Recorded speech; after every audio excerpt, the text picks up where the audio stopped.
பல்கலைக்கழக மாணவி பாலியல் வன்கொடுமை வழக்கில் குற்றவாளி ஞானசேகரனை குண்டர் தடுப்பு சட்டத்தில் அடைக்க நடவடிக்கை என்ற தகவலானது வெளியாகியுள்ளது. அண்ணா பல்கலைக்கழக மாணவி பாலியல் வன்கொடுமை வழக்கில் கைது செய்யப்பட்டுள்ள குற்றவாளியான ஞானசேகரனை குண்டாஸ் தடுப்பு சட்டத்தில் அடைக்க நடவடிக்கை என்ற தகவல் வெளியாகியுள்ளது.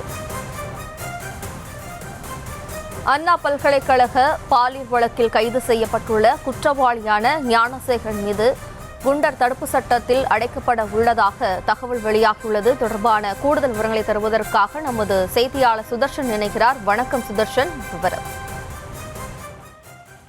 வணக்கம். அண்ணா பல்கலைக்கழக மாணவி பாலியல் வன்கொடுமை செய்யப்பட்ட வழக்குல கைதாகியிருக்கக்கூடிய ஞானசேகரன் மீது குண்டர் சட்டத்துல கைது செய்யக்கூடிய அந்த நடவடிக்கையானது எடுக்கப்பட்டு வருகிறது. இந்த குண்டர் சட்டத்துல கைது செய்யப்படக்கூடிய இந்த குற்றவாளிக்கு ஏற்கனவே இவர் மீது பல்வேறு வழக்குகள் நிலுவையில் இருப்பதால் இவர் மீது குண்டர் சட்டம் ரொம்ப ஈஸியா இவர் மீது பாயும் அப்படின்னு சொல்லிட்டு காவல்துறை வட்டாரங்கள் தெரிவிக்கின்றன. முக்கியமாக இவர் மீது குண்டாஸ் போடுவதற்கு அனைத்து விதமான ஃபைல்களுமே ரெடியாகி கமிஷனருக்கு அனுப்பப்பட்டிருக்கிறது. அவருடைய தொடர்பின் அடிப்படையில இவர் மீது குண்டாஸ் போடப்படும் அப்படின்னு சொல்லிட்டு காவல்துறை வட்டாரங்கள் தெரிவிக்கின்றன. இவர் ஏற்கனவே பாலியல் குற்றவாளியாக கைது செய்யப்பட்டு இவர் சிறையில் அடைக்கப்பட்டிருக்கிறார். அண்ணா பல்கலைக்கழக மாணவியை பாலியல் வன்கொடுமை செய்த வழக்குல இவர் கடந்த 25ஆம் தேதி அன்று கைது செய்யப்பட்டிருந்தார். தொடர்ந்து இவரிடம் விசாரிப்பதற்கு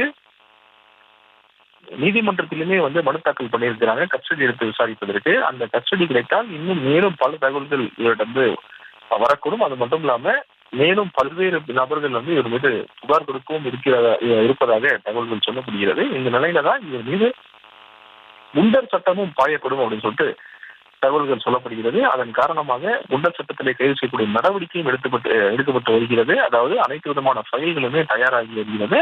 இது கமிஷனுடைய நாலேஜுக்கு அனுப்பி கமிஷனிடம் பரிந்துரை செய்து கமிஷனுடைய கையெழுத்து வாங்கி பரிந்துரை செய்யப்பட்டு அதன் பிறகு இவர் குண்டர் சட்டத்தில் அடைப்பதற்கு போலீசார் நடவடிக்கை மேற்கொண்டு வருகிறார்கள். இவர் மீது பல்வேறு காவல் நிலையங்கள்ல, அதாவது சென்னை மட்டும் இல்லாம சென்னையை தாண்டி மகாபலிபுரம், செங்கல்பட்டு போன்ற இடங்களிலுமே இவர் மீது திருட்டு வழக்குகள் நிலுவையில் இருக்கின்றன. அந்த வழக்குகள் அனைத்திலுமே இவர் கைது செய்யப்பட்டு ஏற்கனவே சிறை சென்று வெளியே வந்தவர். தற்போது பாலியல் வன்கொடுமை வழக்கில் கைது செய்யப்பட்டிருக்கிறார். இவர் மீது விரைவில் குண்டர் சட்டம் பாயும் என்று சொல்லிட்டு அதிகாரி தரப்பில் சொல்லப்படுகிறது.